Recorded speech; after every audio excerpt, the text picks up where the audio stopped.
Hello everyone, welcome back to my channel. I know it's been a while, but thank you for coming back and tuning in to watch this video. So today's video is very important, right? If you remember in the past, I think was last December last year or so, the Canadian government brought out some new rules for international students. And then the rules were supposed to be incorporated throughout this year, right? Well, there are some new rules again that the Canadian government just brought out for international students, and I thought to make this video to let us know these new rules. They are very important.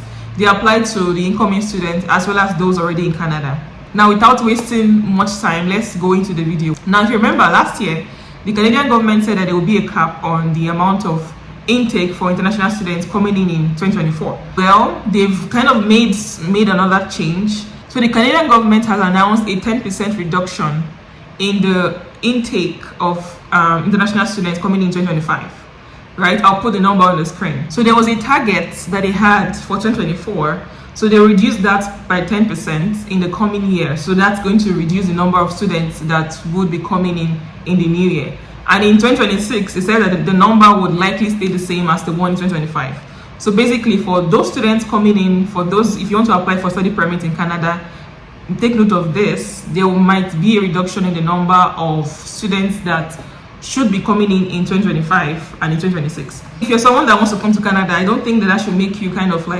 afraid to apply. If you have all the documents you need, if you're eligible to apply for a study permit, I think you should just apply. Don't let that put any fear in your mind. So basically, these restrictions are put in place because of the strain in the housing and the resources that are available to international students in Canada. So basically, they're trying to reduce the burden on them. That's why they're putting these restrictions. Again, if you want to apply, put in your application. Don't be afraid to put in your application. Now, number 2 applies to those already in Canada. Now, if you're in Canada right now and you're a student, you are looking to graduate very soon, I think you should know what a postgraduate work permit is, right? PGWP. Now, that's something that you want to apply for, right? Once you're done, so you can start working in Canada. Well, there's an update on the PGWP right now. So starting in November 2024, there is a change. There's an update. Normally, when you apply for a PGWP, you wouldn't need to apply. You don't need a language proficiency requirement or test or anything like that. But now, the Canadian government are saying that if you want to apply for a PGWP, you need to apply or you need to write an English proficiency test. So basically, I'll read from the site. It says, starting in November 2024, new language proficiency requirements will be introduced for the PGWP applicants. So university graduates will need to meet a Canadian language benchmark, that's CLB level of 7, while college graduates will need a CLB level of 5, basically. So in the past, when you're applying for PGWP, there's nothing like language proficiency test or requirement or anything like that. Now that's a new rule starting November 2024. But I think that this would help transition into applying for a PR. So in the past, right, if you're a student, maybe undergraduate student, master's or PhD, once you're done with your schooling or your school, you can apply for a PGWP, right? And then you work, and then you apply for a PR while working, right? And that might take maybe 1 year, 2 years. Of course, during the PR stage, you will need to write IELTS, TOEFL, an English test, right?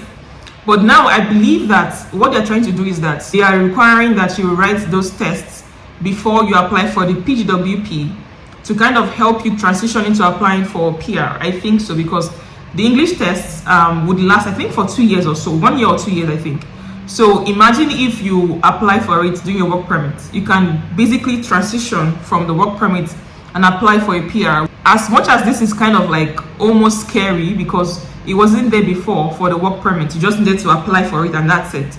But now they're saying that they need a language proficiency test. I believe that this would be good in the long run, right? Because the bad side is that once you're done with school, right, you have about 3 months to apply for a work permit and get a work permit, right, and get a job.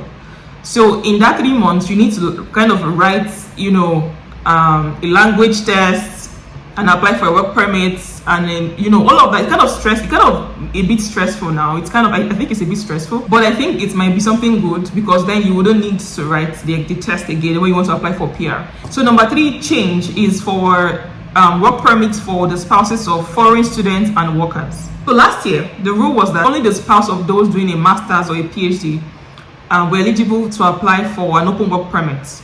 But those doing an undergrad, the spouse of those doing an undergrad, were not eligible to apply for an open work permit. Well, there's a change now. Now they are saying that only spouses of master's degree students in programs lasting at least 16 months will be eligible for work permit. So only the spouse of those doing a master's program lasting for at least 16 months will be eligible for work permits. I'm guessing this will apply to also PhD students, like, PhD. So at least 16 months. Of course, PhD is more than 16 months, so that will apply to them. So I'm guessing that for master's programs that is less than 16 months, they would be eligible to apply for work permit. They didn't say if it was open work permit or closed work permit. I think more information will be given as time goes on, but that's something that we need to know. So another change applies to the master's and PhD students. From the last rule, one thing they had implemented was to provide something called a provincial attestation letter. So this applied to just the undergraduate students, and I think those applying to colleges as well. So the new rule now is that those applying for a master's and a PhD program, they will need to provide this provincial attestation letter as well. You just reach out to your school, right, to give you the provincial attestation letter. That's how to do it, right? Again, the masters and PhD students were exempted, but as of I think November 1st of this year, I think that's when they will implement these rules. You would need to provide the provincial attestation letter if you're applying for a master's or a PhD program.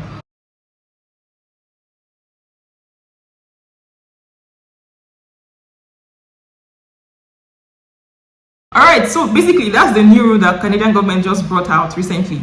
So the other rules are kind of linked to those asylum and some other things like that. I'll put the link down in the description box. You can go and read further on these rules. All of these new rules implemented by the Canadian government is basically to kind of reduce the amount of immigrants, right? I mean, we can't afford them, basically.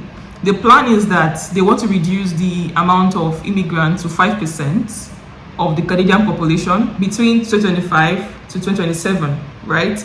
So that basically there will be more job opportunities and resources for the Canadians, right? This is quite scary because it might seem like as though we might be affected, but I believe that we will not be affected. That's my prayer and that's my hope, that we will not be affected in any negative way, right? Basically, don't be afraid. Just put in your application for whatever you need to do. Apply for PR if you need to, apply for PGWP, follow all their rules, and I believe that it will all be fine at the end of the day, right?